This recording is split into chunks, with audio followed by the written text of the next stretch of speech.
اب میں بلا کسی تمہید و تاخیر کے دعوت خطاب دیتا ہوں ترجمان مدارس دینیہ فخر سنت علماء سنت جناب حضرت مولانا قاضی رشید صاحب کہ وہ تشریف لائیں اور اپنے مخصوص انداز کے ساتھ اپنے قیمتی باتیں ہم سب کے دلوں کو صحیح طریقے کے ساتھ گرمائیں اور تاکہ اللہ رب العزت حضرت کی باتیں سن کر کے اس کے اوپر عمل کر کے اللہ رب العزت ہمیں بھی صحیح طریقے کے ساتھ دین کی خدمت کرنے کی توفیق عطا فرمائے۔ حضرت نے ہمیں بھی کسی سفر پر جانا تھا، اس لیے حضرت نے فرمایا کہ میں مختصر سا بیان اور جلدی بیان کرنا چاہتا ہوں، اس لیے اللہ رب العزت حضرت کا سایہ ہمارے سروں پر قادر قائم رکھے۔ اللہ رب العزت حضرت کے علم کے اندر حضرت کے عمل کے اندر برکت نصیب فرمائے۔ حضرت کی باتوں کو بہت قیمتی باتیں ہوتی ہیں اور مخصوص انداز کے اندر ہوتی ہیں۔ آپ حضرات سے گزارش ہے کہ دل کھول کر حضرت کے بیان کو سنیں اور عمل کی نیت کے ساتھ سنیں، ایسے موقع بار بار نصیب نہیں ہوتے۔ حضرت کا استقبال کیجئے، نعرہ تکبیر، نعرہ تکبیر، تاج و تخت ختم نبوت حضرت محمد مصطفیٰ شان صحابہ عظمت اہل بیت علماء سنت علماء دیوبند اکابر علماء دیوبند نعرہ تکبیر۔ الحمدللہ الحمدللہ وکفا وسلام علی عبادہ الذین اصطفى خصوصا على سيدنا ومولانا محمد المصطفى وعلى آله وأصحابه أجمعين أولي الصدق والصفاء أما بعد فأعوذ بالله من الشيطان الرجيم بسم الله الرحمن الرحيم إنا نحن نزلنا الذكر وإنا له لحافظون وقال تعالى بل هو آيات بينات في صدور الذين أوتوا العلم وقال النبي صلى الله عليه وسلم أشراف أمتي حملة القرآن أو كما قال عليه الصلاة والسلام وقال النبي صلى الله عليه وسلم إن هذه القلوب تصدو كما يصدو الحديد إذا أصابه الغاء قيل وما جلاوة يا رسول الله قال كثرة ذكر الموت وتلاوة القرآن أو كما قال عليه الصلاة والسلام اللهم صل على محمد وعلى آل محمد كما صليت على إبراهيم وعلى آل إبراهيم إنك حميد مجيد اللهم بارك على محمد وعلى آل محمد كما باركت على إبراهيم وعلى آل إبراهيم إنك حميد مجيد۔ سارے حضرات محبت اور ذوق سے درود شریف پڑھ لیں۔ قابل صد اکرام و تکریم علماء کرام، میزبان محترم، عزیز محترم، فاضل نوجوان حضرت مولانا عبد الماجد صاحب، مخدوم و محترم، مخدوم العلماء، جامع المحاسن، پیکر اخلاص حضرت مولانا ظہور احمد علی صاحب دامت فیوزہم، اس علاقہ کی معروف و دینی شخصیت مجاہد اسلام حضرت مولانا قاری افتخار احمد صاحب، دیگر علماء کرام، قراء اعظام، مہمانان گرامی، میرے بزرگوں، بھائیوں، عزیز، آج کا یہ مبارک پروگرام ہمارے بہت ہی مخلص دوست اور اس مسجد میں ایک طویل عرصہ تک دینی خدمت سر انجام دینے والی شخصیت حضرت مولانا حافظ محمد اقبال صاحب رحمہ اللہ کے پوتے حافظ عزیر اسلام کی حفظ قرآن کی سلسلے میں ہے۔ میں سب سے پہلے اپنے عزیز حافظ عزیر اسلام، ان کے والد محترم، ان کے پورے خاندان، ان کے اساتذہ کرام اور آپ تمام اہل علاقہ کو اس نعمت کے ملنے پر مبارکباد پیش کرتا ہوں۔ الحمدللہ تو کہہ دو۔ میں نے آپ کو اتنی بڑی خبر سنائی کہ ایک بچے کی پسلیوں میں اللہ نے قرآن محفوظ کر دیا۔ آپ کی زبان سے نہ سبحان اللہ کا، نہ آپ کے چہرے پر کوئی بشاشت آئی۔ اگر میں یہی کہتا نا کہ میں یہ خبر لے کر آیا ہوں تازہ کہ آج آپ جتنے اس پروگرام میں بیٹھے ہو سب کو بیریا ٹاؤن میں ایک پلاٹ مل رہا ہے، تو سب کی نیند اتر جاتی، تھکن دور ہو جاتی، خوش ہو جاتی۔ بعد میں ملتا یا نہ ملتا، لیکن ایک دفعہ تو آپ خوش ہو جاتے۔ ہمارے وہ ڈیالہ روڈ پر ایک وزیر صاحب نے اعلان کیا کہ اس گلی کی پلی کے لیے میں 3 لاکھ روپے دوں گا۔ ایک ریڈی والا اٹھا، اس نے کہا میں 5 لاکھ دوں گا۔ لوگوں نے کہا تو کہاں سے دے گا؟ اس کے اس کیڑا دینا دینا تو اس نے بھی نہیں ہے، اس نے بھی خالی اعلان ہی کیا ہے، تو میں اسے بڑا اعلان کیوں نہ کر دوں؟ تو وہاں تو جھوٹے اعلان پر لوگ خوش ہو جاتے ہیں، اور یہ تو سچا اعلان ہے کہ آج الحمدللہ آپ کی اس بستی اور اس گاؤں میں ایک معصوم بچے کی پسلیوں میں اللہ رب العزت نے اپنی لاریب کتاب اور اپنا آخری پیغام محفوظ کر دیا ہے۔ کہو الحمدللہ۔ اس سے بڑھ کر کسی والدہ یا کسی خاندان کے لیے خوشی نہیں ہو سکتی کہ اللہ ان کی زندگی میں ان کی اولاد کی پسلیوں میں اپنی وحی محفوظ کر دے۔ لوگ اپنے بیٹے کی گریجویشن پر، ماسٹر ڈگری کرنے پر، ڈاکٹریٹ پر خوشی مناتے ہیں۔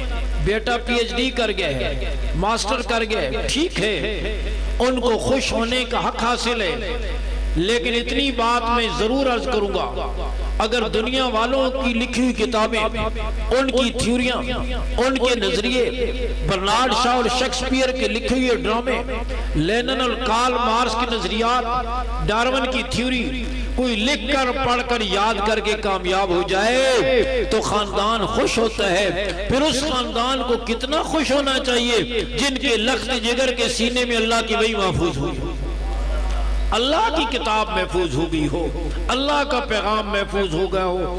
اس سے بڑھ کر کوئی خوشی نہیں۔ دعا کرو یہ دولت اور یہ خوشیاں اللہ ہم سب کو نصیب فرمائے۔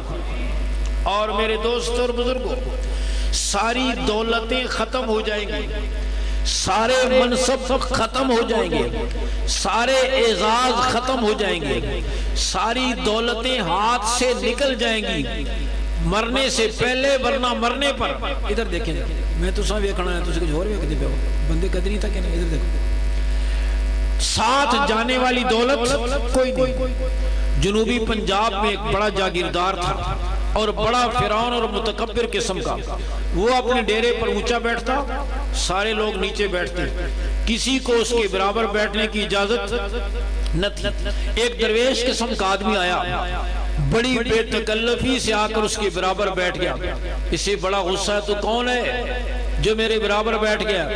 اس نے کہا میں بھی جاگیردار ہوں۔ اس نے کہا تو کہاں سے جاگیردار ہے؟ اس علاقے کے جتنے جاگیردار ہیں میں سب کو جانتا ہوں۔ کہا نہیں میں بھی جاگیردار ہوں۔ کتنی زمین ہے تیری؟ وہ درویش کہنے لگا تیرے برابر، یا ہو سکتا ہے تجھ سے کچھ زیادہ ہی ہو۔ اس نے کہا میرے برابر کیسے؟ اس نے کہا بس مرنے کی دیر ہے، تیری میری زمین برابر ہو جائے گی۔ بلکہ میرا قد تجھ سے ذرا بڑا ہے تو تھوڑی سی زیادہ ہی ہو جائے گی. ایسے تو نہیں ہو سکتا کہ جاگیردار کی قبر 20 کنال میں بنائی جائے اور غریب کی چھوٹی سی بنائی جائے. جا کر دیکھو اپنے اس قبرستان میں سب کی قبریں، کوئی چھوٹا زمیندار ہے یا بڑا، جاگیردار ہے یا نادار ہے، غریب مفلس ہے یا سرمایہ دار ہے، سب کی قبریں برابر ہیں یا نہیں؟ ساتھ جانے والی دولت اور کوئی نہیں. لیکن میرے دوستو قرآن کی دولت ساتھ جائے گی، قرآن کی دولت ساتھ جائے گی، ایمان کی دولت ساتھ جائے گی. اسلام آباد میں ہمارے ایک دوست، ان کی والدہ کا انتقال ہوا، وہ 7 بھائی، 7 عالم حافظ قاری ہیں. جنازہ ہوا، دفن کیا گیا. دفن کے بعد جس بزرگ نے قبر کے سرانے کھڑے ہو کر دعا کرائی، انہوں نے ایک جملہ کہا قبر خیال کرنا جو امانت تیرے سپرد کی جا رہی ہے 7 حافظ بیٹوں کی ماں ہے. خیال کرنا جو امانت تیرے سپرد کی جا رہی ہے 7 حافظ بیٹوں کی ماں ہے. میں نے کہا یہ تو کہا جا سکتا ہے، خیال کرنا 7 حافظ بیٹوں کی ماں ہے، 7 عالم بیٹوں کی ماں ہے، 7 قاری بیٹوں کی ماں ہے، 7 مفتی بیٹوں کی ماں ہے. یہ تو نہیں کہا جا سکتا خیال کرنا 7 جرنیلوں کی ماں ہے، 7 وزیروں کی ماں ہے، 7 ممبران اسمبلی کی ماں ہے، 7 چیئرمینوں کی ماں ہے. کہا جا سکتا ہے؟ بولو.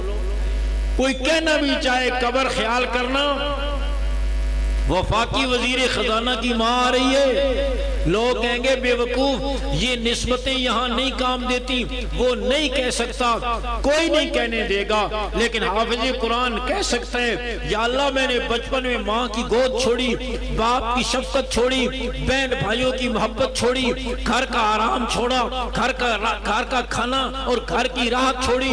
سردی اور گرمی میں سحری سے لے کر رات گئے تک بوری اور چٹائی پر بیٹھ کر میں نے تیری کتاب کو اپنے سینے میں محفوظ کیا.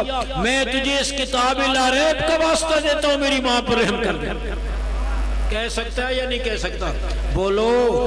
تو یہ دولت لازوال دولت ہے، یہ دولت ابدی دولت ہے، دائمی دولت ہے، آج بھی ہے، قبر میں بھی ہے، حشر میں بھی ہے. میرا رب حافظ قرآن سے کہے گا پڑھتا جا اور جنت کے درجوں پر چڑھتا جا.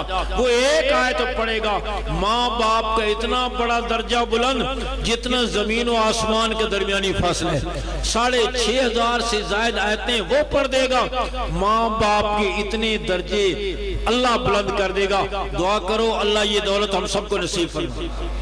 اور نیت کر لو، سارے مبارک مجلس ہے، نیت کر لو کہ اپنا کوئی بیٹا بیٹی، پوتا پوتی، نواسا نواسی، بھانجا بھتیجا، کوئی عزیز انشاءاللہ اس کو قرآن کا حافظ بنا کر آخرت کا ضمانتی بنائیں گے. کس کس کی نیت ہے؟ ماشاءاللہ ماشاءاللہ. اور پکی نیت کرے ہو تو گھر ان جڑے بن کے جائے. وہ گھر جڑی ہاں وزارت داخلہ بیٹھی ہے نا، ہوم سیکٹری، ہاں اوکے جا تو چلا جی استاد چلے. ایک کھاسی کتھوں، ہاں یہ بھی عرض کرتا چلا جاؤں کھاسی کتھوں. میں آپ بارہا ہم نے ارباب حکومت سے مذاکرات کی میز پر کہا ہے تمہارے بے روزگار انجینئروں نے گنڈیریاں بیچی ہیں، ریڑیاں لگائی ہیں، جوتے پالش کیے، حالات سے تنگ آ کر خودکشیاں کیے. آج تک کسی حافظ قاری مولوی نے بھوک سے تنگ آ کر خودکشی کی ہے؟ بولو. اے تو ہو سکتا زیادہ کھانا کھانے مر گئے ہوں گے. حضرت صاحب نے ادھر ہی 40ویں پر جان دے دیو.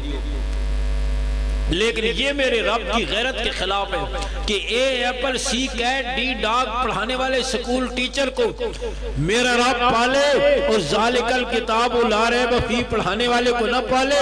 اتنی عزت سے پالتا ہے آپ اس کا تصور نہیں کر سکتے. اس لیے یہ ذہن میں مت سوچیں. میں تو کہا کرتا ہوں ہمارے ہاں تو جو بکرے آتے ہیں وہ بھی لینڈ کروزر پجاروں پر چڑھ کر آتے ہیں.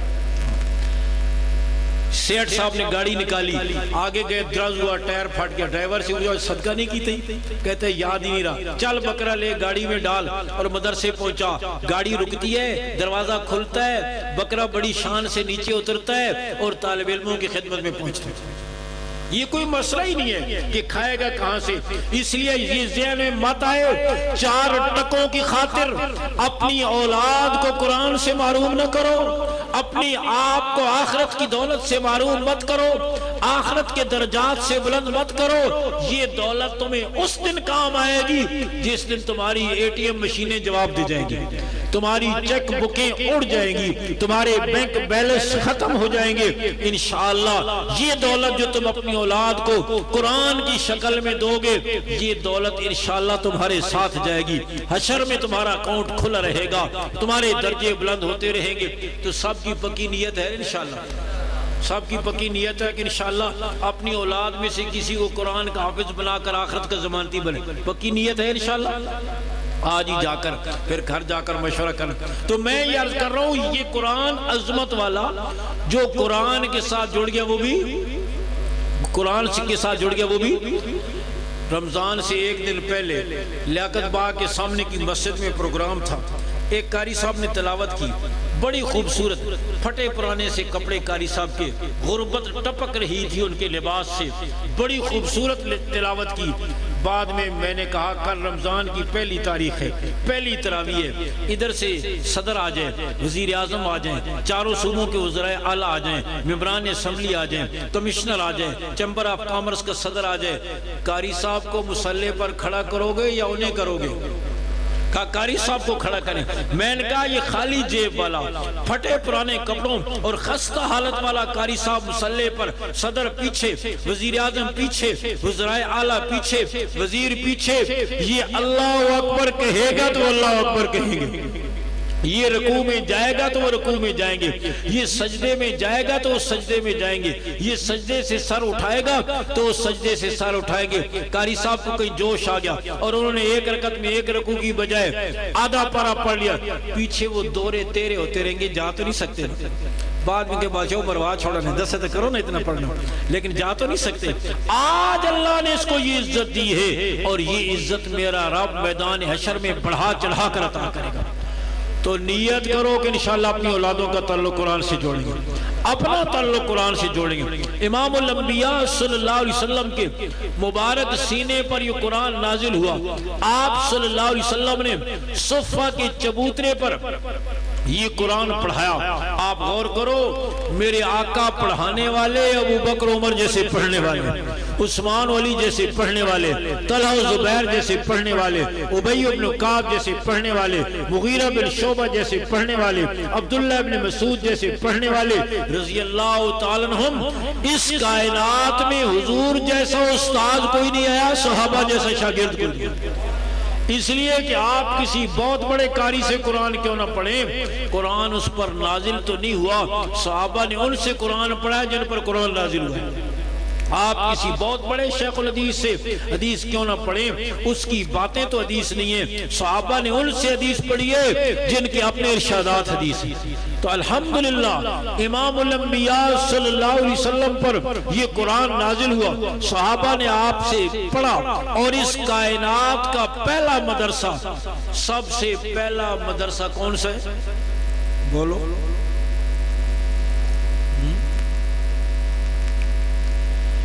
سب سے پہلا مدرسہ غار حرا ہے۔ جس دن غار حرا کی خلوت میں پہلی وحی نازل ہوئی، اقرا بسم ربک الذی خلق، وہی مدرسہ بھی قائم ہو گیا۔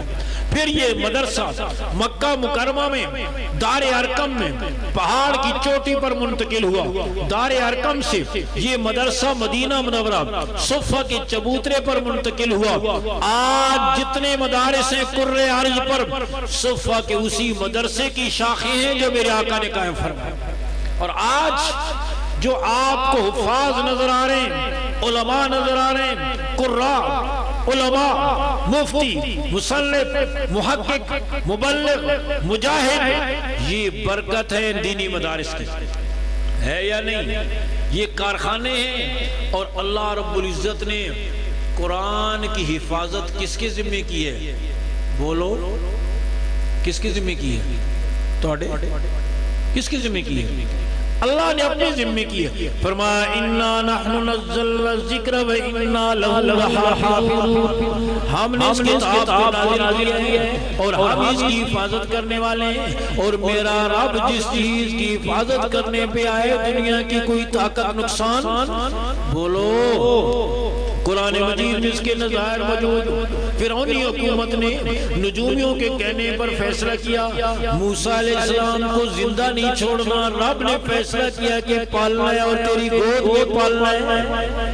پھر قرآن سے پوچھو کیا ہوا؟ فرمایا وَأَوْحَيْنَا إِلَىٰ أُمِّ مُوسَىٰ أَنْ أَرْضِعِيهِ، ہم نے موسیٰ کی ماں کے دل میں یہ بات ڈالی اپنے لخت جگر کو دودھ پلاؤ۔ فَإِذَا خِفْتِ عَلَيْهِ فَأَلْقِيهِ فِي الْيَمِّ، خطرہ محسوس کرو اپنے بچے کو صندوق میں ڈالو اور صندوق کو دریا کی لہروں کی نظر کر دو۔ حفاظت ہو رہی ہے، چھوٹا بچہ صندوق میں ڈالو تو ویسے ختم، جو کسر رہے گی ہوگی دریا میں پھینکے تو ختم، لیکن رب کہہ رہے بچے کو صندوق میں ڈالو اور صندوق کو موسیٰ علیہ السلام کی والدہ کرنے لگی میرے رب بچے کو صندوق میں ڈالوں اور صندوق کو دریا کی لہروں کی نظر کروں پھر کیا ہوگا؟ فرمایا فَلْيُلْقِ الْيَمُّ بِالسَّاحِلِ، دریائے صندوق کو ساحل پر پھینک دے گا۔ یا اللہ پھر کیا ہوگا؟ فرمایا یَأْخُذُ عَدُوٌّ لِّي وَعَدُوٌّ لَّهُ، میرا اور موسیٰ کا دشمن اسے اٹھا لے گا، میرا اور موسیٰ کا دشمن۔ قرآن کے انداز پہ غور کریں، یہ نہیں فرمایا موسیٰ کا دشمن اٹھا لے گا، یہ بھی نہیں فرمایا میرا دشمن اٹھا لے گا، کیا فرمایا؟ میرا اور موسیٰ کا دشمن، میرا اور موسیٰ کا دشمن۔ کیا بات سمجھائی؟ جو میرا دشمن وہ موسیٰ کا دشمن، جو موسیٰ کا دشمن وہ میرا دشمن، جو میرا دشمن وہ ایمان والوں کا دشمن، اور جو ایمان والوں کا دشمن وہ میرا دشمن، جو میرا دشمن وہ میرے محبوبوں کا دشمن، جو میرے محبوبوں کا دشمن وہ میرا دشمن۔ ایسے نہیں ہو سکتا کہ میرا تو دشمن ہو اور ایمان والے سے جفیاں مار دے پھر۔ ہاں عالمی اتحاد، عالمی اتحاد۔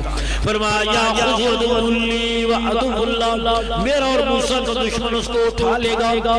ماں کی مانگتا تڑپ کے عرض کرنے لگی میرے رب اسی دشمن سے تو بچانا ہے، اسی سے تو چھپانا ہے، اسی سے تو جب رکھنا ہے، وہ اٹھا لے گا تو پھر حفاظت کیسے ہوگی؟ رب کریم نے فرمایا تو غم نہ کرنا، میں چاہتا تو تیری گود میں، تیرے گھر کی چار دیواری میں، صندوق میں، دریا کی لہروں میں، غاروں اور چٹانوں میں کہیں بھی حفاظت کر سکتا تھا، لیکن فرعون کے محل میں پہنچا کر، اس کی گود میں پہنچا کر، اس کو پہچان کروا کر، اسی کا پیسہ خرچ کروا کے نہ پالوں تو مجھے رب نہ کہنا۔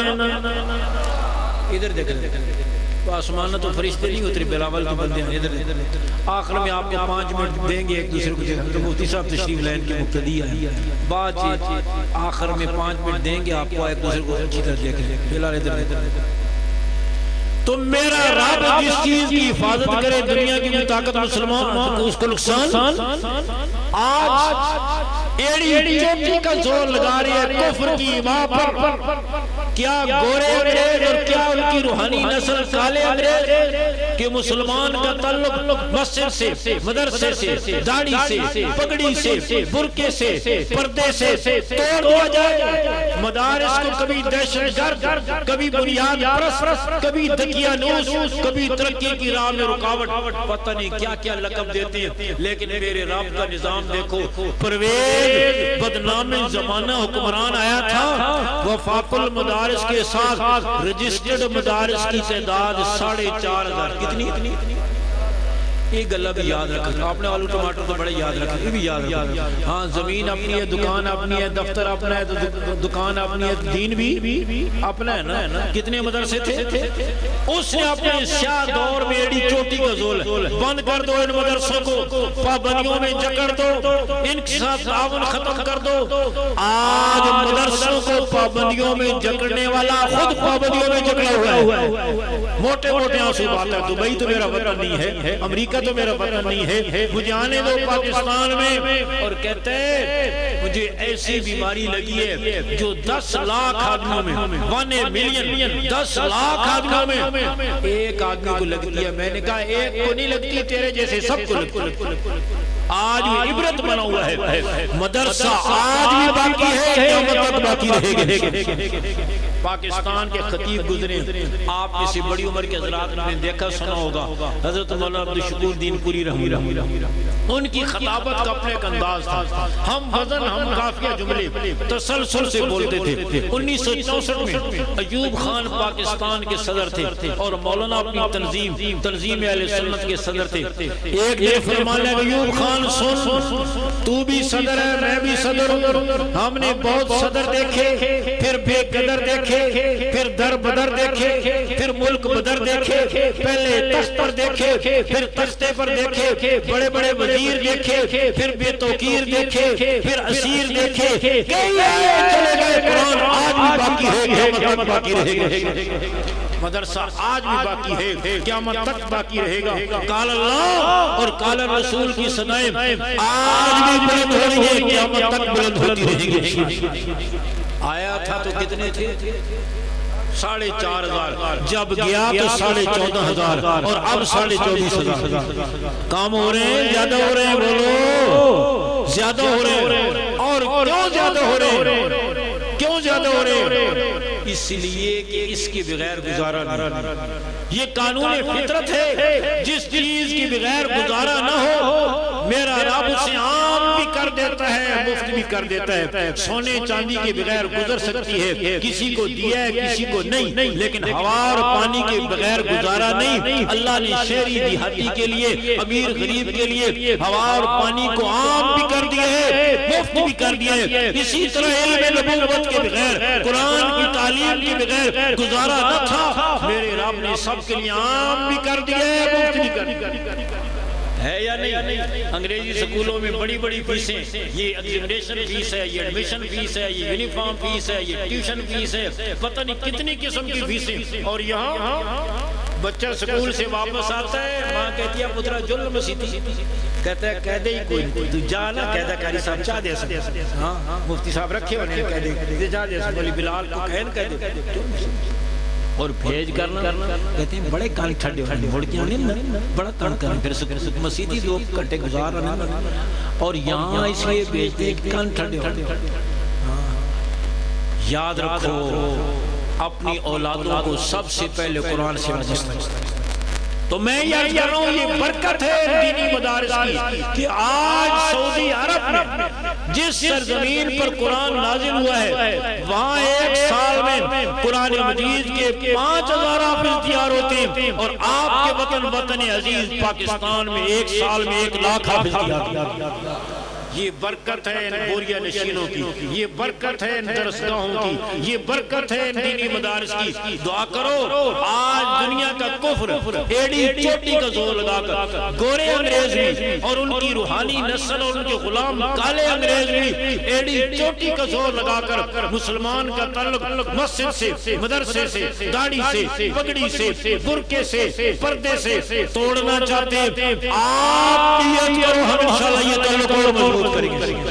صاحب کی نیت ہے انشاءاللہ آپ کا پرنٹ میڈیا، آپ کا الیکٹرانک میڈیا، آپ کے صحافیوں کے زہریلے قلم مسلمان کے دل میں دین اسلام کے بارے میں شکوک و شبہات پیدا کر علماء سے دور کرنے کی کوشش کر رہے ہیں۔ آپ یاد رکھو کہ جو دین میری اور آپ کی زندگی میں ہے، ہماری اولادوں کی زندگیوں میں، ہمارے گھروں میں ہے، ہمارے خاندانوں میں ہے، ہماری دکانوں میں ہے، ہمارے ایمانوں میں اگر کوئی ہے، دفتروں میں ہے، یہ برکت ہے علماء اور مدارس۔ آپ کو کلمہ کس نے سکھایا؟ علماء نے۔ وضو کرنا کس نے سکھایا؟ علماء نے۔ نماز میں کھڑا ہونا کس نے سکھایا؟ علماء نے۔ مسنون اذکار کس نے سکھائے؟ حلال حرام کی تمیز کس نے بتائی؟ عورت کو پردے کا کس نے بتایا؟ علماء نے۔ علماء سے دور کرنے کا مطلب یہ ہے کہ قوم کو دین سے دور کر دیا جائے، قرآن سے دور کر دیا جائے، دین اسلام سے دور کر دیا جائے۔ حالانکہ میرے دوستو جتنے فتنے آئے اور آ رہے ہیں اور آئیں گے یہ انشاءاللہ کافور ہوں گے علماء کی برکت۔ پاکستان میں ایک جگہ کہیں بیٹھا ہوا، سامنے ٹی وی لگا ہوا تھا اور وہ اینکر بیٹھا ہوا، سامنے ایک نوجوان بے پردہ لڑکی بٹھائی ہوئی اور کہتا ہے مولوی جھک مارتا ہے جو کہتا ہے عورت کو پردہ کرائیں۔ کیوں پردہ کرائیں؟ پردے کا حکم بتاؤ مولوی کا ہے؟ حضرت مولانا ظہور علوی صاحب کا ہے، میرا ہے یا اللہ کا ہے، قرآن کا ہے یا ہمارا ہے؟ غصہ تو اسلام پر ہوتا ہے، اسلام کے خلاف بولنا اتنا جلدی آسان نہیں ہے، لیکن مولوی کے خلاف بولنا آسان ہے۔ اندر کا یہ بغض اور غصہ نکالتا ہے مولوی پر۔ تو اینکر بیٹھا ہوا، نوجوان لڑکی بٹھائی ہوئی سامنے اور کہتے ہیں مولوی جھک مارتا ہے جو کہتے ہیں عورت کو پردہ کریں، کیوں عورت کو پردہ کریں؟ ہم کی بدنیت ہے؟ ادھر دیکھیں، آنے جانے والے کو تھوڑی عادت نہیں، لیکن میں بھی مجبور ہوں، کوشش کریں۔ کہتے ہیں ہم کو بدنیت ہے، کیوں پردہ کریں؟ میں نے کہا ظالم، ایک طرف ازواج مطہرات، حضور کی بیویاں ازواج مطہرات امت کے لیے کون ہیں؟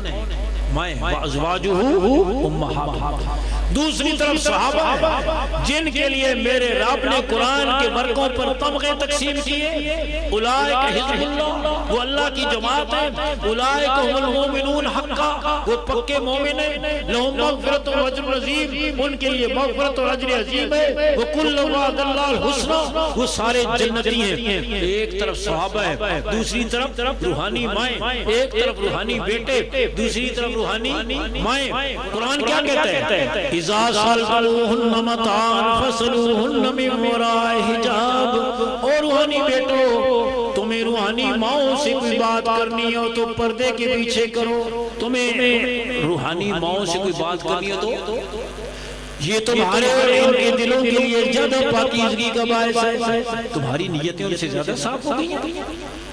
پاکستان کے خطیب گزرے قاضی ثانم شجاع آبادی رحمہ اللہ، ریل میں سفر کر رہے تھے، سامنے بابو قسم کا آدمی بیٹھ گیا اور راستے میں بس کے اڈے پر، ریلوے سٹیشن پر، ریل کے ڈبے میں کوئی مولوی ہتھے چڑھ جائے نا تو پھر دین سیکھنے کا بڑا شوق پیدا ہوتا ہے، ایک دم مروڑ ہوتا ہے۔ میرا خیال ہے حضرت کو استفادہ کریے جی، ویسے دکان بند کر کے نہیں آتا مسجد میں، جمعے کے دن اس وقت آتا ہے جب جماعت کھڑی ہوتی ہے، لیکن فارغ ہو بیٹھا ہونا اور کوئی مولوی ہتھے چڑھ جائے، میرا خیال ہے کوئی فائدہ اٹھائیے۔ ہاں، وقت نکال کر مسجد میں آیا کرو، وقت نکال کر مدرسے میں آیا کرو، وقت نکال کر علماء کے پاس آیا کرو۔ نہیں آتے تو اس کا نتیجہ یہ ہے قرآن صحیح پڑھنا نہیں آتا، نماز غلط پڑھتے ہیں، رکوع سجدہ ٹھیک نہیں ہے، حج کے سفر پہ لوگ جاتے ہیں تلبیہ تک نہیں آتا ہوتا، احرام کا پتہ نہیں ہے، یہ دوری ہے۔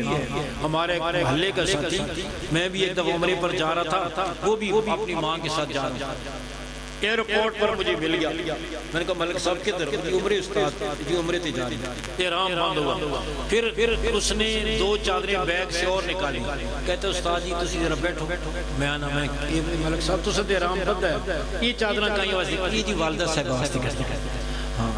اور اگر میں نہ بتاتا، میں نے کہا عورتوں کا احرام چادریں نہیں ہوتی، عورتوں کا احرام تو وہی لباس جو انہوں نے پہنا ہوتا ہے وہی لباس ان کے احرام، اگر میں اس کو نہ بتاتا تو والدہ کو وہ چادر پہنا کر لیا۔ اب یہ کیا ہے؟ اس لیے کہ ہم علماء کے پاس آتے نہیں، بیٹھتے نہیں ہیں، جمعے کے دن آتے ہیں، اس وقت جب عربی کا خطبہ ہو رہا ہو تو نیت کرو کہ انشاءاللہ علماء سے تعلق مضبوط کریں گے، آپ کی نسلوں میں عالم حافظ قاری پیدا ہوں گے۔ تو خیر قاضی صاحب کے سامنے وہ بیٹھ گیا اور قاضی صاحب سے کہنے لگا حضرت یہ پردے کے بارے میں آپ کا کیا خیال ہے؟ قاضی صاحب سمجھ تو گئے کیا کہنا چاہتے ہیں، کہنے لگے آپ کا کیا مطلب، مجھے پردے میں لے جانا چاہتے ہیں یا مجھ سے پردہ کرنا چاہتے ہیں؟ کہا جی نہیں، یہ جو عورتوں کا پردہ ہے اس بارے میں آپ کا کیا خیال ہے؟ وہ کہنے لگے آپ کا کیا خیال ہے؟ کہنے لگے میرا خیال تو یہ ہے بہن کسی کی، بہو کسی کی، بیٹی کسی کی، ہم اس کو کیوں دیکھیں، اس کو پردہ کرانے کی ضرورت نہیں، وہ تو ننگی پھرتی رہے، ہم کنٹرول کریں نا۔ انہوں نے کہا یہ ایسے نہیں سمجھے گا۔ قاضی صاحب کے پاس تھیلا تھا، تھیلے میں لیمو تھے، چھری تھی، گلاس تھا، انہوں نے ایک لیمو نکالا اور اس کے سامنے چھری سے گلاس میں کاٹ کر نچوڑنے لگے، اور لیمو سامنے نچوڑا جائے تو منہ میں پانی آتا ہے، آپ کو سن کر منہ میں پانی آ رہا ہوگا۔ قاضی صاحب پوچھ لگے بابو جی منہ میں پانی تو نہیں آ رہا؟ کہاں آ رہا ہے؟ کہنے لگے لیمو میرا، چھری میری، گلاس میرا، تیرے منہ میں پانی کیوں آ رہا ہے، کنٹرول کرنا۔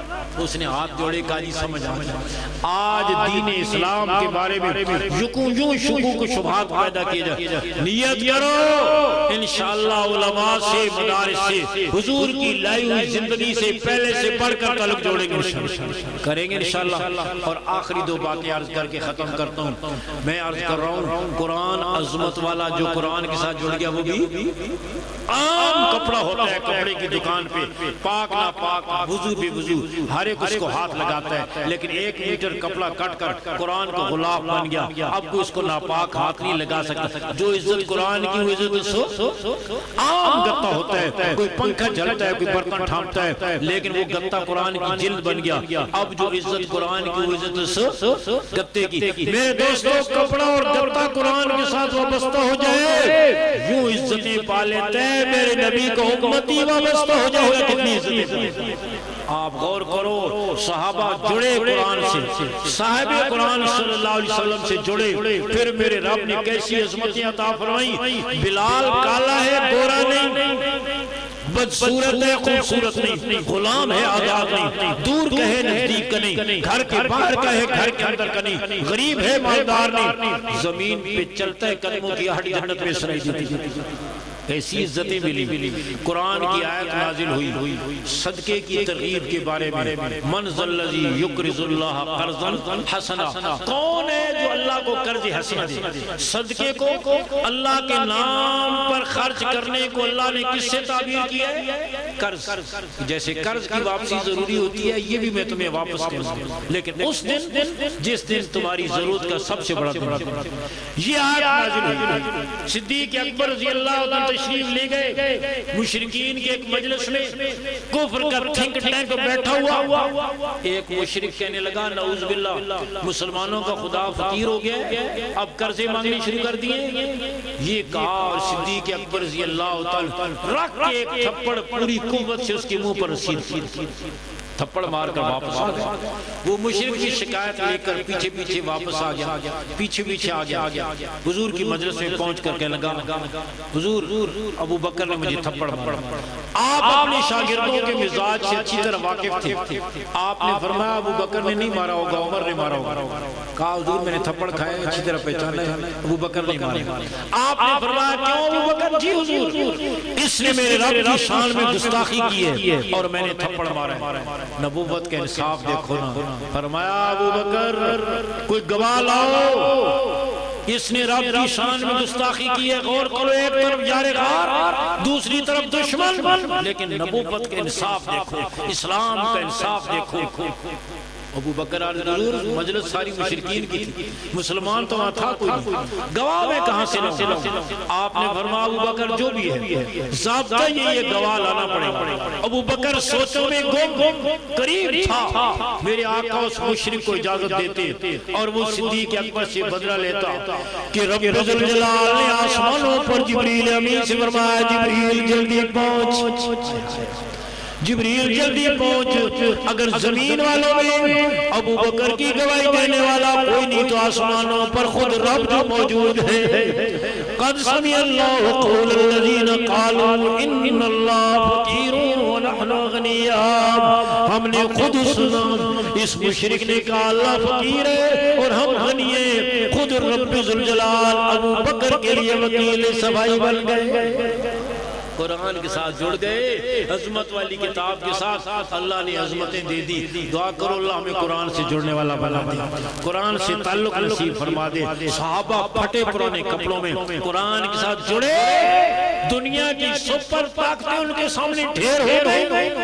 آج سب کچھ ہے، کبھی ایک طرف سے جوتے پڑتے ہیں، کبھی دوسری طرف سے جوتے پڑتے ہیں، کبھی کشکول لے کر ایک جگہ جاتے ہیں، کبھی مدد کی بھیک مانگنے ایک جگہ جاتے ہیں، کبھی دوسری جگہ جاتے ہیں۔ وہ قرآن والے تھے، اللہ نے ان کو ایسی ان پھٹے پرانے کپڑوں میں، چمڑے کے لگے ہوئے پیون والے کپڑوں میں اور پاؤں ننگے پاؤں بدن میں، اللہ نے انہیں وہ عظمت عطا فرمائی۔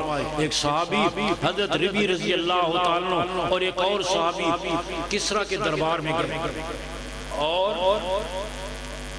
عجیب تھے صحابہ، راستے میں جب جا رہے تھے مذاکرات کے لیے تو تلوار ذرا تھوڑی سی ایک جگہ پر خراش آئی ہوئی تھی، تھوڑی سی ٹوٹی ہوئی تھی، پرانے کپڑے کے چیتھڑے سے اس کو باندھ لی اور گئے کسرا کے بیٹھے۔ دربان کہنے لگا اچھا اس تلوار کے ساتھ کسرا کو فتح کرو گے؟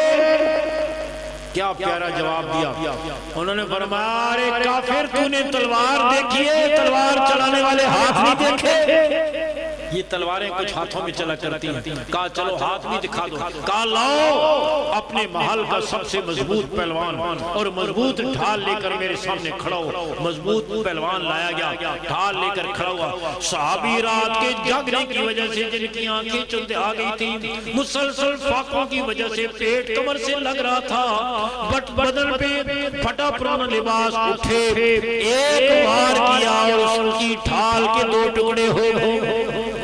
کہا دیکھیں یہ ہاتھ, یہ تلواریں ہاتھوں میں چلتی ہیں, لیکن میرے دوستو وہ کیا عظمت تھی, کس کی وجہ سے تھی کہ قرآن نے جہاں روکا, ادھر متوجہ بیٹھ بیٹھ, قرآن نے جہاں روکا رک گئے, جہاں چلایا چل پڑے, جہاں اٹھایا اٹھ گئے, جہاں بٹھایا بیٹھ گئے. قرآن کا حکم کانوں میں پڑا, پھر ساری سوچیں ختم.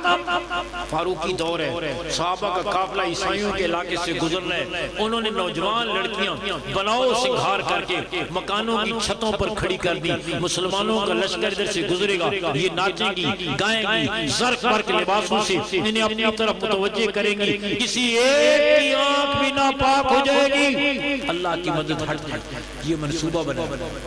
لشکر کے امیر نے فاروق اعظم کو لکھا, یہ سازش تیار ہے, کیا کروں. کتنے آسان حل ہوتے تھے مسائل کے جب تعلق قرآن کے ساتھ. قرآن سے تعلق ٹوٹا, اب پھٹکتے پھر رہے, مارے مارے پھر رہے, کسی طرف سے کوئی سرا نہیں ملتا, اس لیے کہ جہاں مسائل کا حل تھا اس کتاب کو چھوڑ. فاروق اعظم نے فرمایا کوئی بات نہیں, لشکر کو بٹھاؤ اور قرآن کی ایک آیت سنا دو. بٹھایا, ایک آیت سنا دو. کون سی؟ فرمایا قل للمؤمنین یغضوا من ابصارهم ویحفظوا فروجهم. میرے محبوب صلی اللہ علیہ وسلم ایمان والوں سے فرما دیجئے اپنی نگاہوں کو پست رکھیں. ایمان والے کی نگاہ چوکوں میں, چوراہوں میں, بازاروں میں, مارکیٹوں میں آوارہ نہیں ہونی چاہیے. ان نگاہوں نے کل قیامت کے دن اللہ کا دیدار کرنا ہے, اور وہی نگاہ دیدار کرے گی جو پاک ہوگی. ناپاک نگاہوں میں پگھلا ہوا سیسا بھر دیا جائے گا. اپنی نگاہوں کی حفاظت کریں, اپنی نگاہوں کو پس رکھیں, اپنی عزتوں کی حفاظت کریں. یہ آیت سنائی اور لشکر کو چلا. لشکر چل رہا ہے, عیسائی لڑکیاں مکانوں کی چھتوں پر ناچ رہی ہیں, گا رہی ہیں, زرق برق لباسوں سے, نازک اداؤں سے اپنی طرف متوجہ کرنے کی کوشش کی. ایڑی چوٹی کا زور لگا لیا, ایک آنکھ بھی اوپر نہیں اٹھی. جب آخری آدمی بھی گزر گیا, وہ عیسائی لڑکیاں مکانوں کی چھتوں سے پروانوں کی طرح چھلانگیں لگا لگا کے نیچے اترنے لگی. ارے تم کون سی مخلوق ہو, کس مٹی کے بنے ہوئے ہو, ہم تو تمہیں اپنا نہ بنا سکی, کلمہ پڑھا کے تم ہی میں اپنا بنا لو. کبھی ایک آیت کافی ہو جاتی تھی, آج پورا قرآن کافی نہیں. دعا کرو انشاءاللہ اپنے گھروں میں بھی قرآن کا ماحول بنے گا, اپنی اولادوں کو قرآن سکھائیں گے, قرآن سے تعلق جوڑیں گے, قرآن والوں سے تعلق جوڑیں گے, اور انشاءاللہ دینی مدارس سے, علماء سے, دین والوں سے, قرآن سے, قرآن والوں سے پہلے سے پڑھ کر تعلق جوڑیں گے, کریں گے انشاءاللہ. سب کی نیت ہے. اللہ آپ حضرات کو جزائے خیر عطا فرمائے, اور ہمارے اس عزیز بچے کو اللہ قرآن کا نور عطا کرے, قوت حافظہ دے, قرآن کے علوم دے, قرآن پر عمل دے, قرآن کی خدمت کی توفیق دے. اپنے والدین اور مرحوم حافظ محمد اقبال صاحب رحم اللہ کے لیے صدقہ جاریہ بنائے, اور اللہ ہم سب کی اولادوں کو یہ دولت نصیب فرمائے. وآخر دعوانا الحمدللہ رب العالمین.